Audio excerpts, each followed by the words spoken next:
चलिए, आज की क्लास में we are going to discuss about the throw keyword. देखिए, आज तक आपने हमेशा एक्सेप्शन को हैंडल करने की कोशिश की, कभी आपने खुद रेज नहीं किया एक्सेप्शन। यानी कि आज तक एक्सेप्शन को रेज करने की जो जिम्मेदारी थी ना, that responsibility of the JRE. But कई बार ऐसी सिचुएशंस आती हैं कि आपको एक्सप्लिसिटली एक्सेप्शन को रेज करना पड़ेगा। तो मैं यही कहूंगा कि throw is used throw throw is used to explicit throw is used to explicit exception throwing. Throw keyword का जो यूज है ना, इसके बाद हम एक्सप्लिसिटली एक्सेप्शन को क्या करते हैं, रेज करा देते हैं। Throw is a keyword which is basically used to explicitly accept and throwing. It means throw statement causes the termination of the normal flow. जब ये एक्सेप्शन को रेज करेगा तो ये प्रोग्राम के एग्जीक्यूशन के नॉर्मल फ्लो को खत्म कर देगा। मैं तो एक ही बात कहूंगा,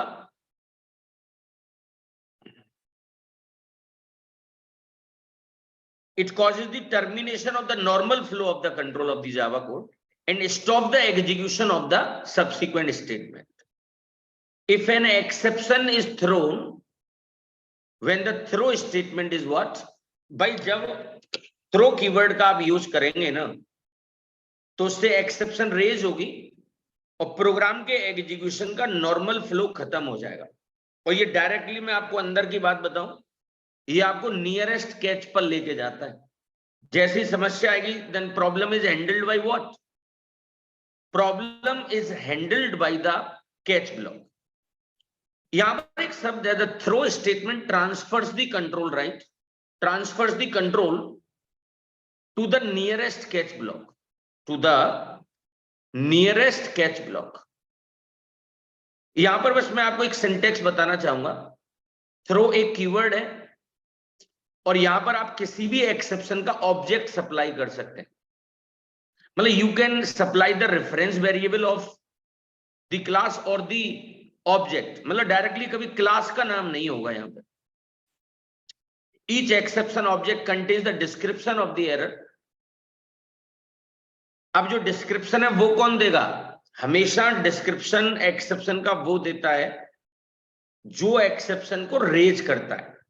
तो अगर एक्सेप्शन जेआरई ने रेज की है, then description is given by the JRE.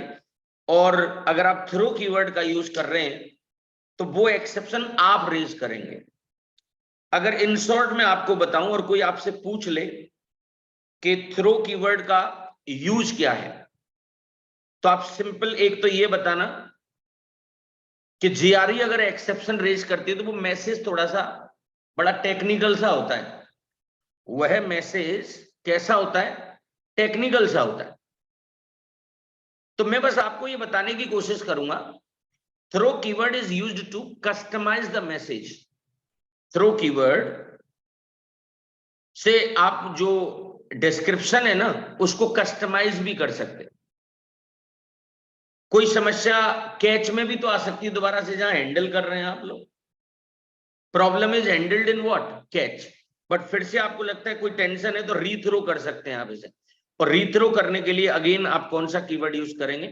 Throw keyword. अभी तक आपको मैंने प्री डिफाइंड एक्सेप्शंस पढ़ाई, बट हमारी खुद की भी एक्सेप्शंस हो सकती हैं जिनको हम बेसिकली यूजर डिफाइंड एक्सेप्शन कह रहे हैं। कौन सी एक्सेप्शन कहते हैं बेटा? User defined. और यहां पर ये एक छोटा सा डेमो है और थ्रो कीवर्ड अभी चलता ही रहेगा। मैं तो सिंपल आपको इससे एक्सेप्शन को रेज करना सिखाऊंगा आपको। Throw keyword super easy demo. मुझे नहीं लगता इसमें कोई भी टफनेस आपको होगी। Throw demo, this one.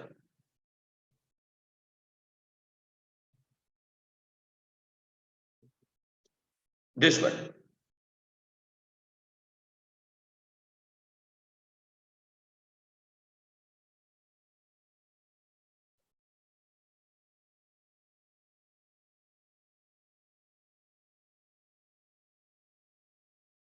See, ऊपर मैंने एक कमेंट लगा दिया है, this demo is for throw keyword, right. यहां पे java.util लिख दिया, एक क्लास बना दी, राइट। यूजर से इनपुट लूंगा, इसलिए मैंने java.util लिखा। ये स्टैटिक मेथड है भाई, इसका मतलब अब इसे कोई भी डायरेक्टली कॉल कर सकता है।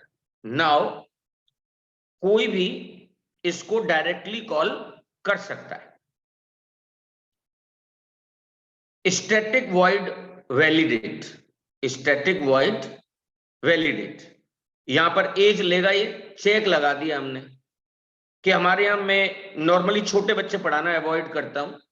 अगर किसी स्टूडेंट की एज 18 से अगर कम है, which is like less than 18, अगर, तो यहां पर देखो देखो थ्रो के बाद ये मैंने अर्थमेटिक एक्सप्रेशन का ऑब्जेक्ट बनाया। आज ऑब्जेक्ट बनाने के लिए न्यू कीवर्ड होता है, और आपने एक कस्टमाइज्ड मैसेज अपना डाला, age must be greater than what 18।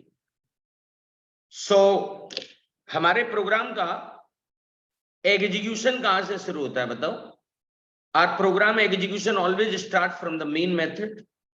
हमारे प्रोग्राम का जो एग्जीक्यूशन है ना, वो मेन से शुरू होगा। यूजर से इनपुट लेने स्कैनर क्लास का ऑब्जेक्ट बनाएंगे आप। यहाँ पे ओबीजे न लिखकर आप उसके इनिशियल्स का यूज किया करें, एससी लिख दे, right. Please enter your age. और नॉर्मली आप लोग मतलब OBJ is also okay, but ज्यादातर जगह पर आपको एससी वर्ड मिलेगा, राइट। एज आपने ली, और देखिए आज आपने वैलिडेट को डायरेक्ट कॉल करा लिया। क्यों? Why you are able to call the validate method directly? क्यों? क्योंकि ये मेन भी हमारा स्टैटिक है, और ये वैलिडेट नाम का जो मेथड है ना, वैलिडेट, वो भी हमारा कैसा है? स्टैटिक है। Both are static method, right. दोनों ही मेथड हमारे कैसे हैं बेटा? स्टैटिक। मैंने यहां से इसे कॉल किया, वो एज हमारी इसके अंदर आके स्टोर हो गई, और यहां पे चेक किया। अभी लेटर से जो मैं अपनी एज डालूंगा विच इज 42, मैंने यहां पर जो एज डाली विच इज 42, यहां पर है क्या 42 18 से छोटा होता है? नो। तो वो कहां पर आया होगा बताओ? एल्स में। और वेलकम टू बोट प्रिंट होगा। Let me show you this. ये काम मैं आपको एक बार करके दिखाता हूं, right. Just go on eclipse. आप ब्राउज में गए,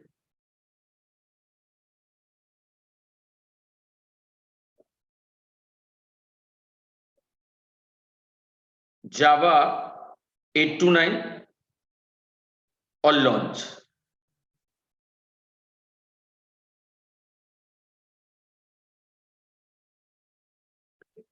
अब एक सरल सा प्रोग्राम आप यहां बना सकते हैं, राइट। आप चाहो तो इसी एग्जिस्टिंग प्रोजेक्ट में बना लो। प्रोजेक्ट के सिर पर राइट क्लिक किया, न्यू क्लास। क्या नाम रख सकते हैं इसका, आप बताओ? Throw demo. इसी में मेन बना लेते हैं, चलिए। चाहो तो एक कमेंट लिख दीजिए, it is only for your understanding. क्या लिख दिया? This demo is for throw keyword. हमने इंपोर्ट किया जावा का यूटिल पैकेज, ये क्लास बन गई। दिस इज मेन, ये मेरा मेन है। यहां पर आप कोई एक मेथड लिख सकते हैं, राइट। क्या लिख दिया? Public static void validate int age. और यहां पर बस आपने एक चेक लगा रखा है, if age is less than 18, right. तो आप यहां क्या करेंगे पता है? Throw new, ARITH। देखिए वो अपने आप कैलकुलेट कर लेता है, राइट। अर्थमेटिक एक्सेप्शन, और यहां पे लिख दीजिए age must be greater than 18। आपकी जो एज है ना, वो 18 से बड़ी होनी चाहिए। अगर ऐसा नहीं है, इसका मतलब आपकी एज 18 से ज्यादा है, तो आपने यहां पे लिख दिया भाई welcome to bot, that's it. यहां पर आके आपने मेथड को एंड करा दिया। ये सारी चीजें इसमें लिखी होंगी, राइट। देखो स्टैटिक वॉइड वैलिडेट, पब्लिक नहीं लगाया, कोई प्रॉब्लम नहीं है। अब ये रिस्की काम है ना, तो आप उसे ट्राई और कैच में करें। कहां पर करें? ट्राई और कैच में। आपसे बस मैं एक ही बात कहूंगा कि this is the risky task. तो यहां पर आप ट्राई लगा देना। यहां से वो ट्राई शुरू हुआ और इस पूरी रामायण को आपने ट्राई के अंदर रख दिया। इसका कैच अभी मैं आपको सारी बातें बताने वाला हूं। अर्थमेटिक एक्सेप्शन ए, और जो भी कोई मैसेज है,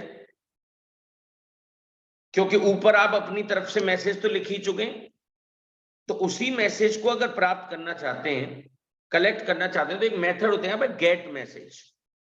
पहले चला के दिखाता हूं तुम्हें, राइट। मेन में आइए, सिंपल स्कैनर क्लास का आपने ऑब्जेक्ट बना लिया होगा, scanner SC, sys out, enter your age. यहां पर वेरिएबल बना भी सकते हैं, इंट ए और age whatever you want, SC dot next int, और उस मेथड को कॉल करा लीजिए भैया वैलिडेट। और उसमें क्या सप्लाई कर दिया आपने, दिस। एक बार चला के देखना, जस्ट रन इट। अब ये एरर दे रहा है, क्यों? क्योंकि इनपुट कहां से लोगे भाई, ये तो बताओ। तो हमने कहा हम कीबोर्ड से इनपुट लेंगे। रन की आपके सामने लिखने से ये हो रहा होगा कि आपको एक कॉन्फिडेंस आएगा, राइट। मैंने लिखा 42 सी वेलकम टू बोट। बट अगर मैं किसी छोटे बच्चे की एज डाल दूं, लेट्स से विच इज 10, तो क्या आ रहा है देख रहे हैं आप? Age must be greater than what, 80। Age must be greater than what, 80। क्या ये बात डाइजेस्ट करती है आप लोगों को? जो एज है ना, age must be greater than what, 80।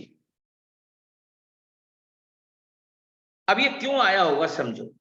Execution कहां से शुरू हुआ, मेन से। यहां से एज ले ली आपने, अभी जो एज डाली वो क्या डाली थी, 10। अरे भाई उसे देख सकते हैं फिर से, विंडो में जाओ, शो व्यू और कंसोल, 10 ही तो डाली थी। अब जैसे ही 10 डाली,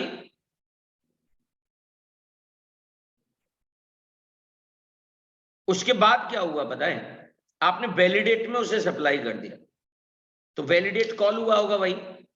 यहां से वैलिडेट कॉल हुआ और वो वैल्यू हमारी किस में आ गई, एज में। एज में 10 आ गया। क्या 10 18 से छोटा होता? हाँ होता है। तो वैसे देखो, न्यू अर्थमेटिक एक्सेप्शन, यहां पर मैंने खुद थ्रो के बाद अपना ऑब्जेक्ट सप्लाई किया है। और ध्यान रखना, यहां से ये नॉर्मल फ्लो को टर्मिनेट कर देगा और इस ऑब्जेक्ट को ले जाकर वो कहां पहुंचा देता होगा, इसमें। ये काम आज से पहले जेआरई कर रही थी, आपको दिखता ही नहीं होगा यहाँ पे। आज तक तो आप सिचुएशन क्रिएट करते रहे ना, 10 डिवाइड बाई 0। तो जेआरई इंटरनली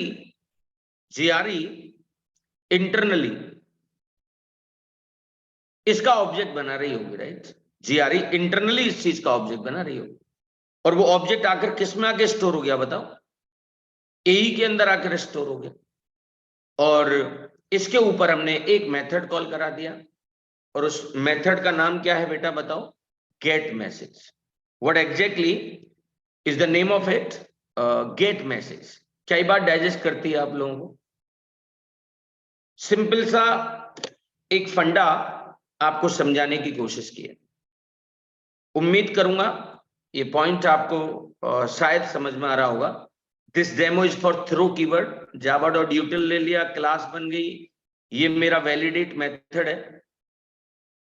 हम यहां पर आए और अगर आपकी एज 18 से कम है तो ये वाला पॉइंट हमें दिख रहा होगा यहाँ पे, राइट।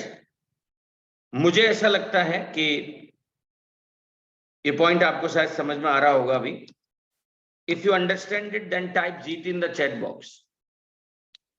भाई जो ऑब्जेक्ट आपने बनाया यहां से वो यहां आया ना, और जो मैसेज आपने इसमें डाला उसे मैंने गेट मैसेज से रिटर्न करा लिया। जो भी उसके अंदर था उसको हमने इसमें से निकाल लिया। बहुत सारे लोग ये कहते होंगे कि सर अगर इससे कमेंट बना दें आप और यहां पर अगर आप 10 डिवाइड बाई 0 लिख दें, मान के चलिए let's say let me do something.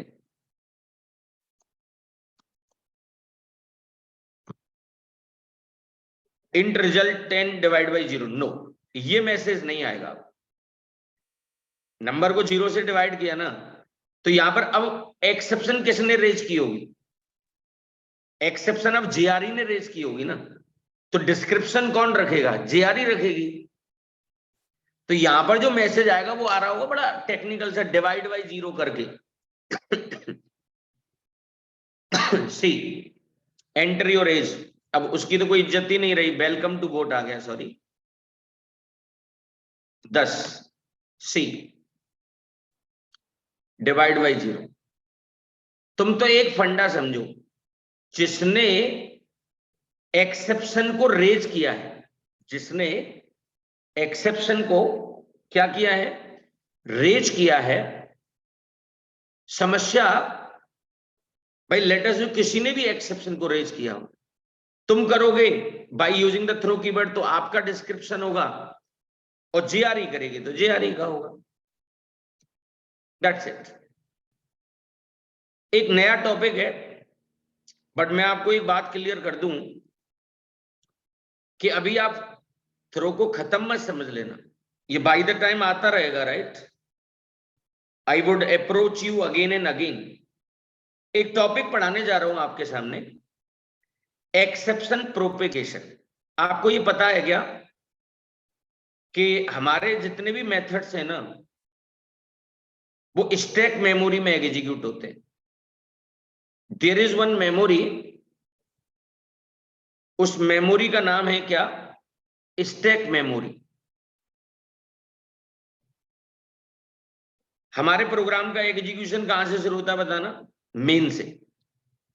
मान के चलिए मेन में से आपने एक मेथड कॉल किया M1, और इसमें कोई समस्या आ गई मान के चलो, और इसने उसको हैंडल नहीं किया, इसने उसको हैंडल नहीं किया। अगर ये उसे हैंडल नहीं करेगा, ये अगर उसे हैंडल नहीं करेगा, तो फिर ये किसके पास आएगा? इस जगह पर। तो मैं आपको एक ही बात बताऊंगा, the process of sending exception from called method to calling. ध्यान रखना, जिसे कॉल किया जाता है ना, जिसे कॉल किया जाता है उसको कॉल्ड मेथड कहते हैं। कौन सा मेथड कहते हैं भैया? Called method. और जो कॉल करता है उसको कॉलर, या हम कॉलिंग मेथड के नाम से जानते हैं, कॉलर और कॉलिंग। तो मैं आपको एक बात बताऊं, यहां पर M1 को किसने कॉल किया होगा? मेन ने। तो M1 इस केस में M1 कॉल्ड हुआ, और जो मेन है मेन, वो बेसिकली कॉलर या कॉलिंग हो। तो मैं आपको ये समझाना चाहता हूं, see if an exception is propagated and if that exception is not caught in the calling method, not only called method execution but also calling method execution is terminated abnormally। मतलब कहीं पर भी एक्सेप्शन आती है और न उसने, देखिए, पहले समस्या को हैंडल करने की जिम्मेदारी उसकी है जिसने इसे रेज किया है, उसने भी हैंडल नहीं किया मान के चलो भाई, मान के चलिए, और मैं कुछ कर देता हूं, M1 में से M2, इसमें से M3, और मान लो यहां समस्या आ गई कोई, इसने हैंडल नहीं की तो वो यहां जाएगा, इसने भी अगर हैंडल नहीं किया तो वो यहां जाएगा, कोई भी अगर हैंडल नहीं करेगा तो उसे कौन करेगी, जीआरई करेगी, और प्रोग्राम एबनॉर्मली टर्मिनेट हो जाएगा। बट ये जो अपने स्टेट में आगे बढ़ रही है ना समस्या, इसी को हम एक्सेप्शन प्रोपेगेशन के नाम से जानते हैं। तो यहां पर बस मैं यही कहूंगा, if an exception is propagated and if that exception is not caught in that calling method, not only in the called method, तो भाई साहब ऐसा नहीं है कि कोई एक डायलॉग है ना, हम तो डूबेंगे सनम बट तुमको भी ले डूबेंगे, राइट।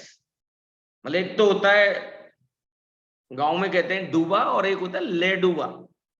मीन्स मतलब जैसे आप पानी में, आपको तैरना ही नहीं आता, you don't know how to swim, आप गिर गए और आपको कोई बचाने पहुंच गया, आपने उसकी गर्दन पकड़ ली। What I am trying to say, called तो मरेगा ही मरेगा, बट इसमें कॉलिंग भी मर जाएगा, क्योंकि समस्या तो किसी ने हैंडल ही नहीं की ना। तो चलिए मैं आपको, प्रोपेगेशन का मतलब होता है कि जब अगर किसी मेथड में समस्या आई और उसने उसे हैंडल नहीं किया, और उसने उसे हैंडल नहीं किया, तो फिर उसका कॉलर करता है। If exception is caught in M1 method, if exception is caught, if exception is caught in M1 method, then exception is not propagated to the calling method. मतलब मैं ये कहने की कोशिश कर रहा हूं आपसे, अगर M1 ने उसे हैंडल नहीं किया तो वो प्रोपेगेट होकर कहां चली जाएगी, मेन में चली, उसने भी नहीं किया तो जीआरई के पास, और अगर आपने कर ली भाई, समस्या हैंडल कर ली, तो फिर कोई टेंशन ही नहीं है। सी, एक प्रोग्राम आपको इसके ऊपर पढ़ाता हूं। See, this is the example, right, ये मेरा एग्जाम्पल है, दिस वन, ये क्लास बन गई, एग्जाम्पल। हमारे प्रोग्राम का आप इसका फ्लो समझिए, आप एग्जीक्यूशन कहां से शुरू होगा बताओ, मेन से। ये मैसेज आएगा भाई साहब सबसे पहले, इन मेन मेथड स्टार्ट, मैं आउटपुट लिख देता हूं यहां पे, आउटपुट इन, थोड़ा वक्त जरूर लगेगा बट मैं लिखना चाहूंगा, इन मेन मेथड स्टार्ट। उसके बाद M1 को कॉल किया आपने, M1 से कंट्रोल यहां आ गया, डायरेक्ट यहां आया होगा, रिस्की काम है तो ट्राई ब्लॉक में कर रहे हैं भाई, तो इन M1 मेथड स्टार्ट,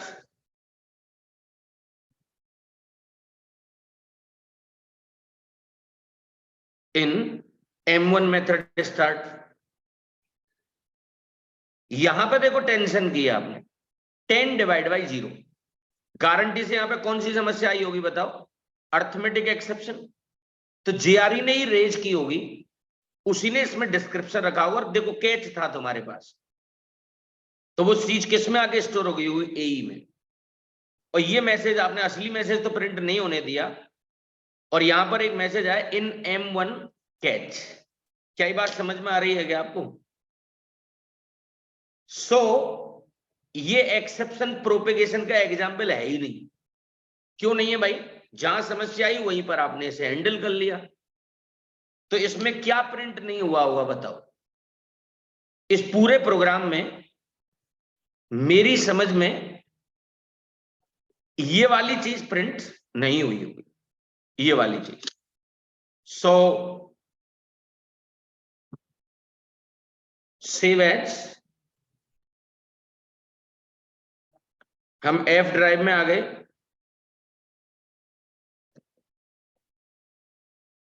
जावा डेमोज, सॉरी कहीं से भी चला सकते हैं, मतलब मैं एक बार कमांड प्रॉम्प्ट से चला देता हूं अभी जल्दी से, ये प्रोग्राम आपको करने हैं। CMD, F ड्राइव में आ गए, CD, जावा 8 to 9,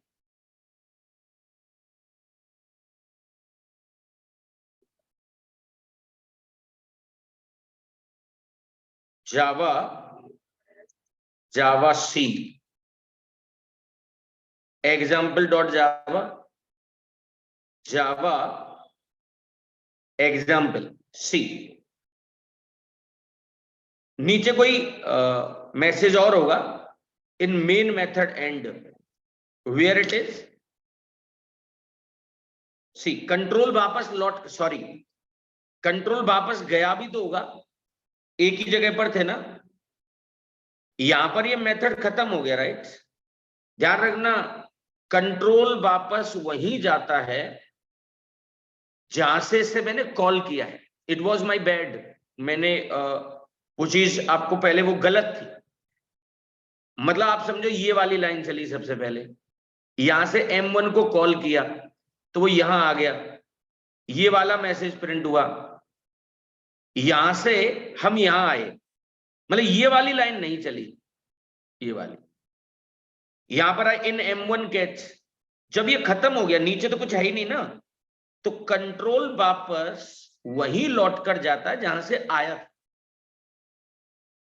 कंट्रोल वापस वहीं जाएगा जहां से ये आया है, और फिर ये वाला मैसेज आया तो ये नहीं चला होगा इन M1 मेथड एंड, सॉरी मतलब मैं शायद पहले गलत बता गया। देखिए इन M1 कैच और इन मेन मेथड एंड क्या नहीं आया बताओ, इन M1 मेथड एंड नहीं आया। मैं एक बार फिर से बता दूं क्या, एग्जीक्यूशन हमारा हमेशा मेन से शुरू होता है, मेन से। इसमें ये मैसेज चला, सबसे पहले टिक लगा दो, यहां से कंट्रोल यहां आया, ये वाली लाइन चल गई, ये टिक हो गया, जैसे ही समस्या आई यहां से डायरेक्ट वो यहां आया ना, तो ये वाला मैसेज प्रिंट हो गया।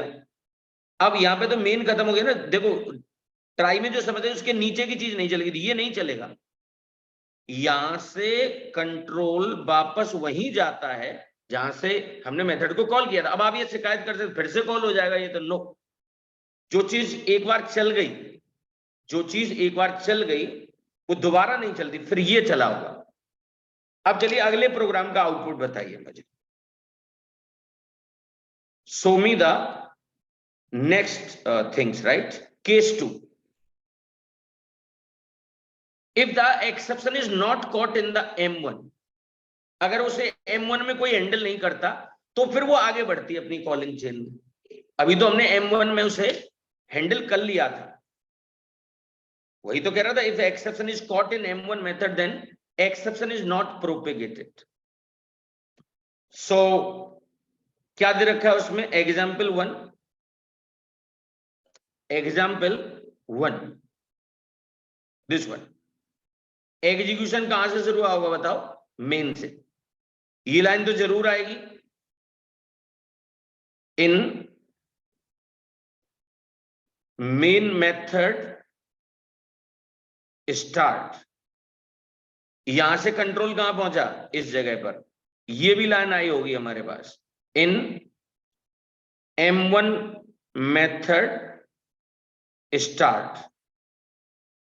अब ये समस्या पैदा हो गई, तो भाई साहब यहां हैंडल तो हुई नहीं है, तो भाई साहब ये तो नहीं चलेगा। अब ये समस्या देखो, मेन से शुरू हुआ था प्रोग्राम, उसके बाद M1 में आया, अब M1 ने उसे हैंडल ही नहीं किया, समस्या यहां भी हैंडल नहीं, तो यहां आया होगा, क्या मेन में कहीं हैंडल हुई, नहीं हुई, तो भाई साहब ये भी नहीं चलेगा, क्योंकि हैंडल ही नहीं किया तो प्रोग्राम तो एबनॉर्मली टर्मिनेट हो जाएगा ना। M1 हैंडल कर रहा है बट वो यहां आया जरूर, मेन में देखा भाई ट्राई कैच है क्या, नहीं है, वो दो ही मेथड आएंगे भाई साहब, दो ही मैसेज आएंगे, इन मेन मेथड स्टार्ट, ये M1 की वजह से यहां आ गया तो ये भी आ रहा होगा, इन M1 मेथड स्टार्ट ना ये आने वाला है और ना ये आने वाला है, आई एम डैम श्योर। देख लेते हैं एक बार, सेव एज,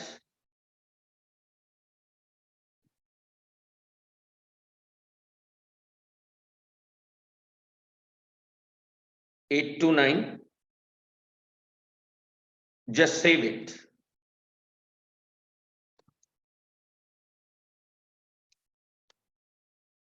example1.java,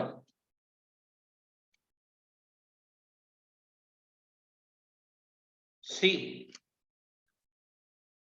दो ही मैसेज आए या नहीं है? देखो, इन मेन मेथड स्टार्ट,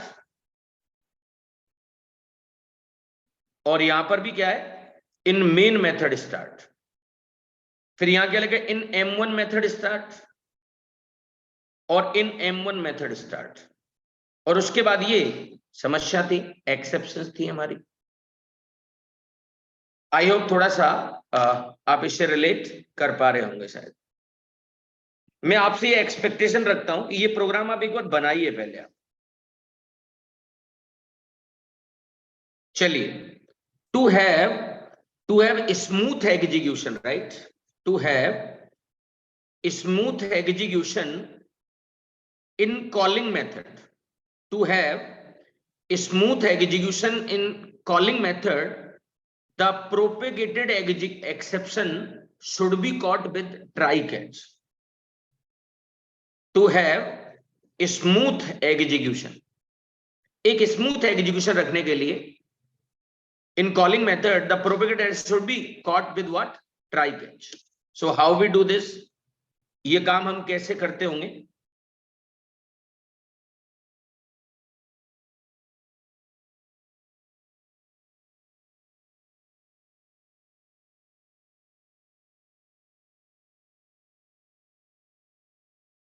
ये क्लास बन गई, दिस इज मेन। हम यहां आए और यहां पे क्या लिखा मैंने, इन मेन मेथड स्टार्ट। मैं आपको इसका आउटपुट पहले बताना चाहता हूं, इन मेन मेथड स्टार्ट। रिस्की काम देखो, ट्राई ब्लॉक में हो रहा था M1, मतलब ये मैसेज तो जरूर आएगा। यहां से कंट्रोल कहां आया होगा, इस जगह पे, राइट। अब इसके बाद क्या हुआ होगा, इन M1 मेथड स्टार्ट, ये भी आया होगा। अब ये समस्या पैदा कर दी तुमने, तो अब नीचे की चीज तो चलेगी नहीं, ना ही इसने इसे हैंडल किया। तो यहां से जब इसने उसे हैंडल नहीं किया, तो फिर ये अपने कॉलर के पास जाता। मतलब ऐसे समझो, एग्जीक्यूशन मेन से शुरू हुआ, टेम्परेली कंट्रोल हमारा M1 में चला गया, M1 में आया, ये मेथड भी प्रिंट, मैसेज भी प्रिंट हुआ। यहां पे समस्या आ गई, इसने हैंडल नहीं किया, तो फिर कौन हैंडल करेगा उसे? मेन में अब के कैच लगा है, तो वो समस्या किस में आ गई होगी? AE में। तो ये मैसेज भी आया होगा इन मेन कैच, क्योंकि समस्या अब हैंडल हो गई है, तो ये मैसेज भी आया होगा इन मेन मेथड एंड। तो क्या नहीं आया होगा बताओ? इसमें ये वाला मैसेज प्रिंट नहीं हुआ होगा, देख ले, इन M1 मेथड एंड प्रिंट नहीं हुआ होगा। Let me show you, save as,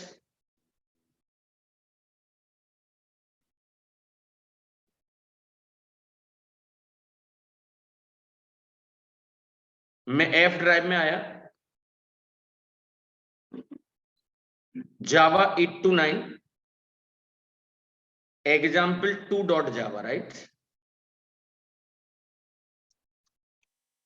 Java C,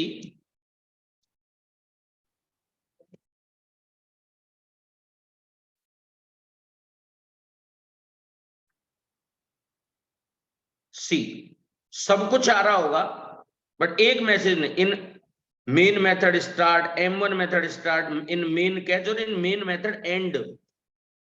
कौन सा वाला मैसेज नहीं आया बताओ? इन M1 मेथड एंड नहीं आया। देखो, इन M1 मेथड एंड कहीं नहीं होगा।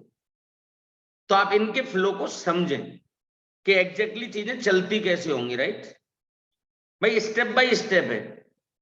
एग्जीक्यूशन मेन से शुरू हो रहा है, ये वाला मैसेज आया, यहां से यहां पहुंचे, यहां से कंट्रोल यहां आ गया, फ्लो ही तो समझना है। ये मैसेज आ गया, यहां से 10 डिवाइड बाई 0 लिखा मैंने, 10 को काय से डिवाइड कर रहे हैं? 0 से। 10 को काय से डिवाइड कर दिया? 0 से। समझ रहे हैं आप? जब इसको इससे डिवाइड किया तो समस्या आ गई, तो इसने पहले तो अपने अंदर देखा कि कहीं ट्राई और कैच था क्या, नहीं था, तो कंट्रोल वापस यहीं तो जाएगा, यहां पर आके समस्या हैंडल हुई, तो ये मैसेज आया। जब समस्या हैंडल हो गई तो प्रोग्राम का जो एग्जीक्यूशन है ना वो एबनॉर्मली टर्मिनेट नहीं होता भाई।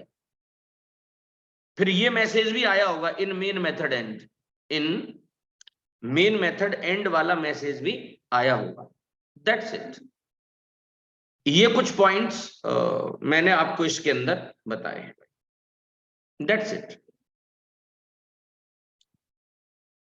एक्सेप्शन प्रोपेगेशन और भी बहुत सारे डेमोज हैं। सी खुद ये कह रहा है कि जैसे आपको इस एग्जाम्पल को समझाता हूं, प्रोपेगेशन का था आगे बढ़ाना किसी चीज को, मेन यहां पर M1 M2 और M3। अब आप समझो समस्या आई यहां, इसने हैंडल नहीं की तो ये समस्या को हैंडल करेगा, ये इसने नहीं की तो यहां हैंडल होगी, कोई नहीं करेगा तो मैं JRE करती है।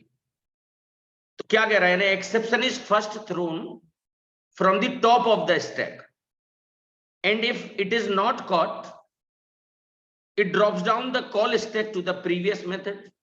If not caught there, the exception again drops down to the previous method, and so on until they are caught or until they reach the very bottom of the call stack. This is known as what? This is known as the exception propagation.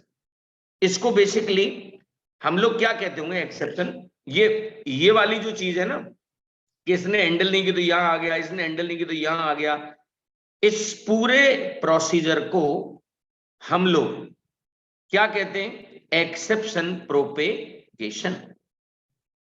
क्या ये बात digest हो रही है आप लोगों को? इसको बेसिकली हम लोगों ने एक टर्म यूज किया इसके लिए, एक्सेप्शन प्रोपेगेशन। इसके ऊपर भी एक डेमो है, I have one demo on it as well.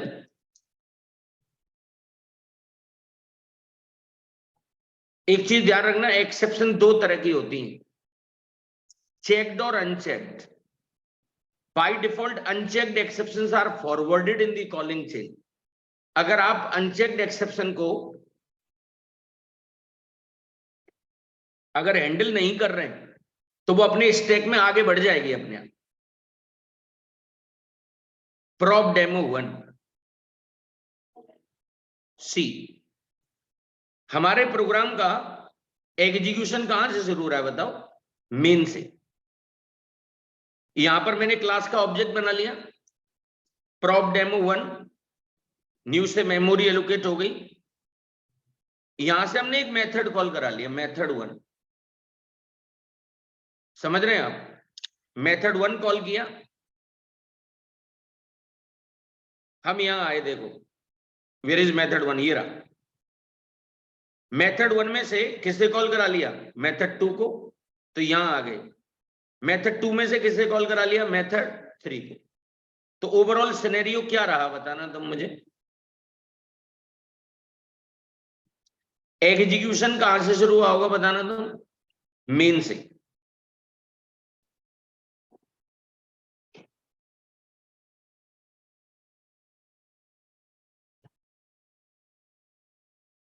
Main से वो कहां आया होगा बताओ? मेथड 1 पर। मेथड 1 में से किसे कॉल कराया था? देखो मेथड 2 को। और मेथड 2 में से किसे कॉल कराया बताओ? मेथड 2 में से आपने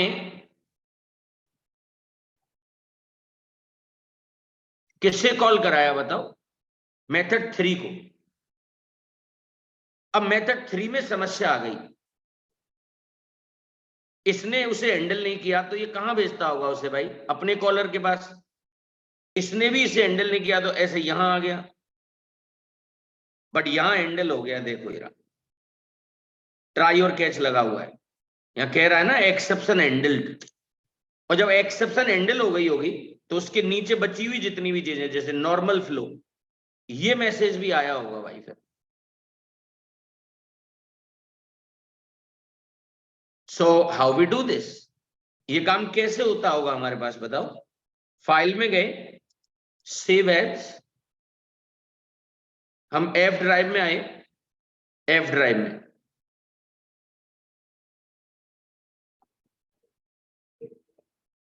जावा 8 to 9 save it.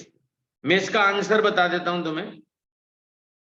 Execution main से शुरू हुआ, मेथड 1 को कॉल किया, यहां से मेथड 2 पर गए, ऊपर कुछ था ही नहीं। समस्या यही हैंडल, एक्सेप्शन हैंडल्ड, और जब एक्सेप्शन हैंडल हो गई तो ये मैसेज जरूर आया होगा, नॉर्मल फ्लो। इस प्रोग्राम को एक बार मेरे कहने से I think we have saved it. Java C prop demo 1, Java C exception handled और नॉर्मल फ्लो। आप इसे थोड़ा सा एक्सप्लोर करना। कल मुझे आप याद दिलाना कि थ्रोज कीवर्ड पढ़ाना। कौन सा कीवर्ड है? थ्रोज। अभी तक आप 4 कीवर्ड पढ़ चुके हैं, ट्राई, कैच, फाइनली और थ्रो। अभी थ्रो खत्म नहीं हुआ है, फिर से आएगा वो, बट मैं पहले थ्रोज पढ़ाऊंगा आप लोगों को, राइट? मैं आपको थ्रोज पढ़ाऊंगा। तो चलिए आज के लिए गाइस इतना ही रखते हैं। Thank you so much.